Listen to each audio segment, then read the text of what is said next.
Assalamualaikum warahmatullahi wabarakatuh. Perkenalkan kami dari kelompok 5 yang beranggotakan Salmiati, Indah Egis Hairumi, dan Andriani Putri.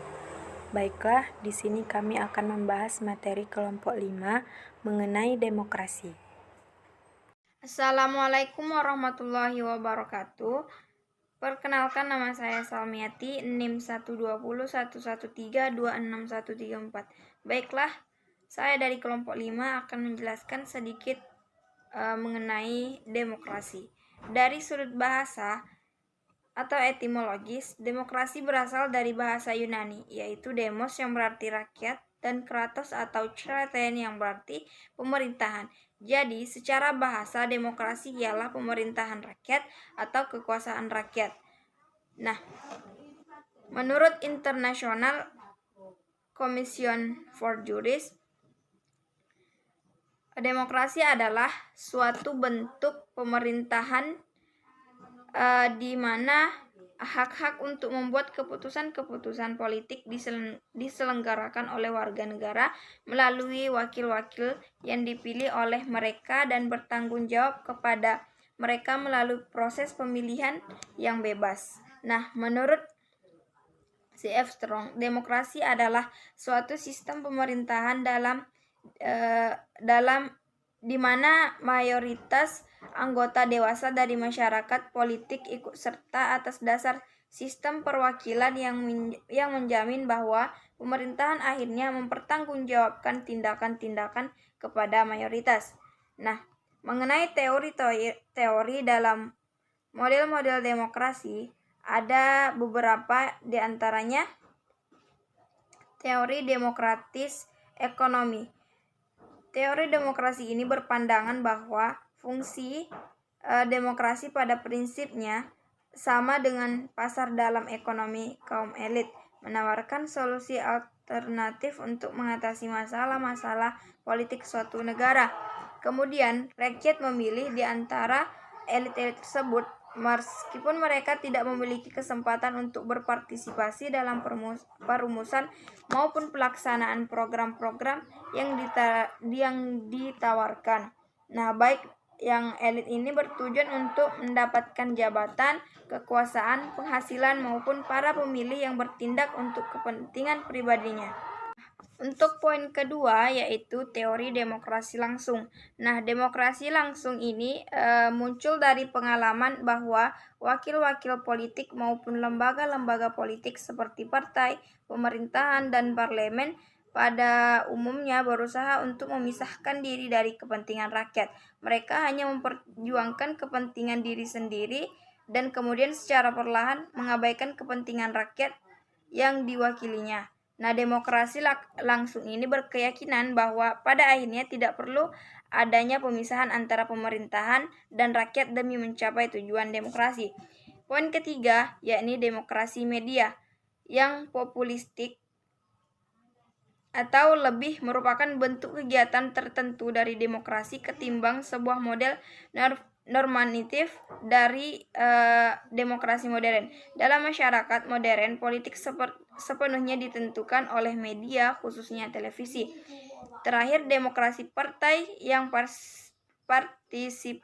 partisipatif berupaya untuk mengatasi kelemahan ketiga teori yang disebutkan di atas.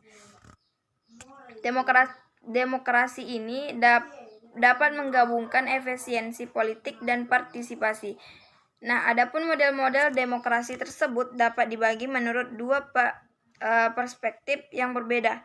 Yang pertama, demokrasi presidensial atau parlementer. Dalam demokrasi presidensial, presiden memiliki kedudukan kuat dalam pembuatan keputusan dan kekuasaan politik. Nah, kekuasaan politik presiden seringkali disejajarkan dengan parlemen atau bahkan lebih kuat dari parlemen. Sebaliknya, dalam demokrasi parlementer, parlemenlah satu-satunya lembaga perwakilan tentang pengambilan keputusan. Peranan presiden pada kasus ini terbatas pada tugas-tugas mewakili negara dan penengah dalam situasi konflik. Dalam demokrasi parlementer, kekuasaan pengambilan keputusan politik dijalankan oleh wakil-wakil rakyat sesuai dengan hasil pemilihan umum. Nah, yang kedua, demokrasi perwakilan atau demokrasi langsung. Nah, demokrasi ini mempercayakan sepenuhnya pengambilan keputusan di angkat parlementer oleh wakil-wakil yang dipilih keputusan kepada rakyat yang berdaulat, misalnya melalui keputusan rakyat atau mengembalikan sebanyak mungkin keputusan ke tingkat komunitas lokal. Norma-norma aturan dasar demokrasi yang bersifat universal, tetapi cara pelaksanaannya harus diputuskan secara pragmatis sesuai dengan preferensi masyarakat tertentu. Nah, sekian penjelasan dari saya dan akan dilanjutkan oleh teman saya. Sekian, Assalamualaikum warahmatullahi wabarakatuh. Baiklah, perkenalkan saya Andriani Putri dengan NIM 120113274779 dari kelas 2B Pendidikan Geografi. Baiklah, di sini saya akan melanjutkan pembahasan materi setelah Salmiati. B. Demokratisasi. Istilah demokratisasi yaitu suatu penerapan kaedah-kaedah atau prinsip-prinsip demokrasi pada setiap kegiatan politik kenegaraan. Tujuannya adalah terbentuknya kehidupan politik yang bercirikan demokrasi. Demokratisasi melalui beberapa tahap. Yang pertama, penggantian dari penguasa non-demokrasi ke penguasa demokrasi. Kedua, pembentukan lembaga-lembaga dan tertib politik demokrasi. Ketiga, konsolidasi demokrasi. Dan yang keempat, politik demokrasi sebagai budaya bernegara. C. Negara demokrasi. Dilihat dari paham yang dianut, demokrasi dapat dibedakan menjadi 3. Yang pertama, demokrasi liberal atau negara barat. Sistem pemerintahan ini diterapkan di negara barat. Kebebasan individu untuk bergerak, berpikir, dan mengeluarkan pendapat sangat dijunjung tinggi. Kedua, demokrasi sosialis atau negara komunis. Di negara yang menerapkan demokrasi sosialis ini, menitik beratkan pada paham kesamaan yang menghapus perbedaan antara kelas sesama rakyat. Nah, yang ketiga, demokrasi Pancasila. Pada hakikatnya, demokrasi adalah kerakyatan yang dipimpin oleh hikmat kebijaksanaan dalam permusyawaratan perwakilan.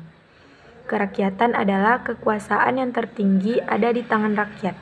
Hikmat kebijaksanaan adalah penggunaan akal pikiran atau rasio yang sehat dengan selalu mempertimbangkan persatuan dan kesatuan bangsa, kepentingan rakyat.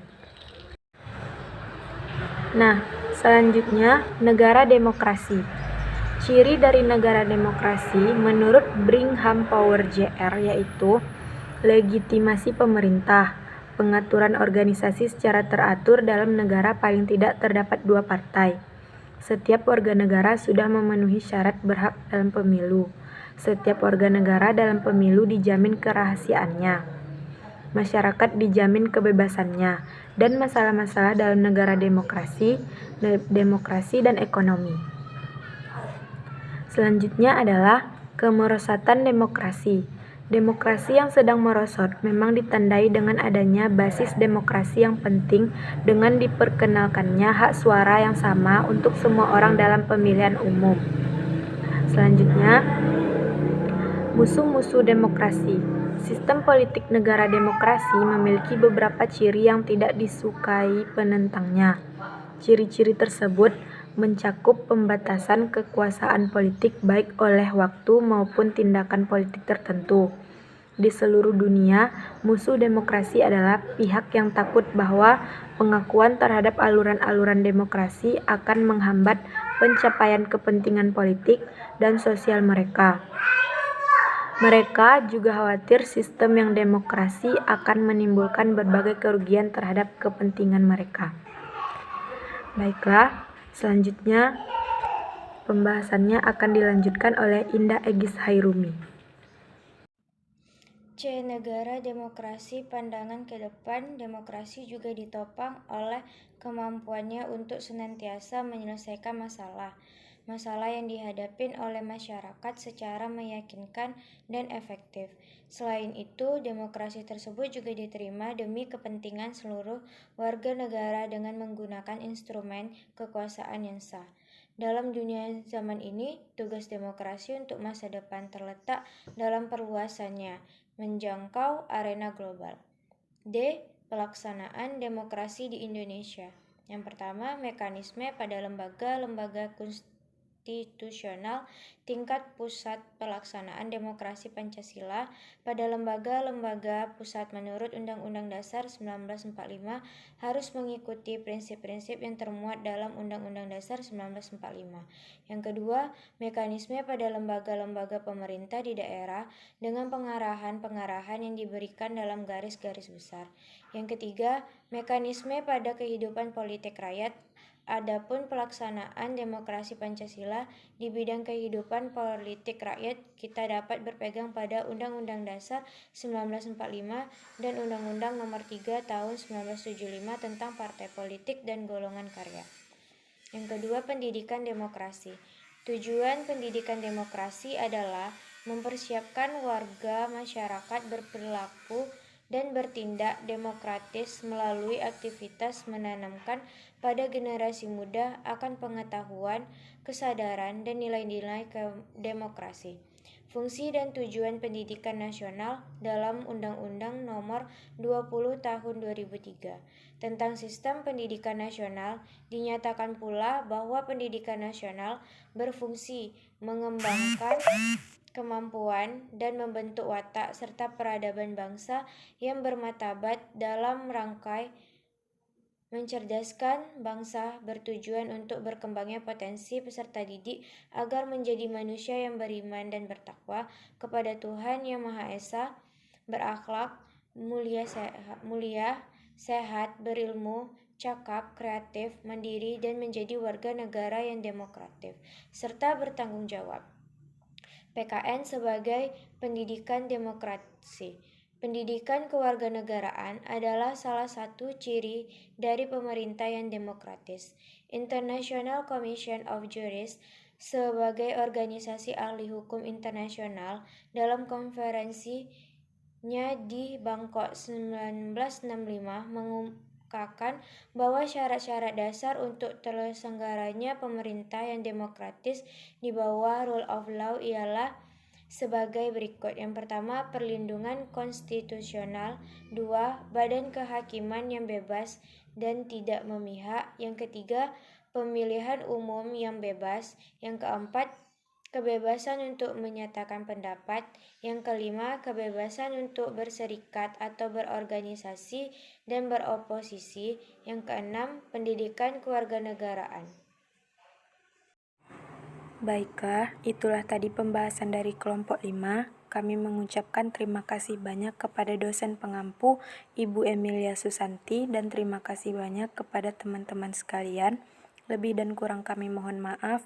Wassalamualaikum warahmatullahi wabarakatuh.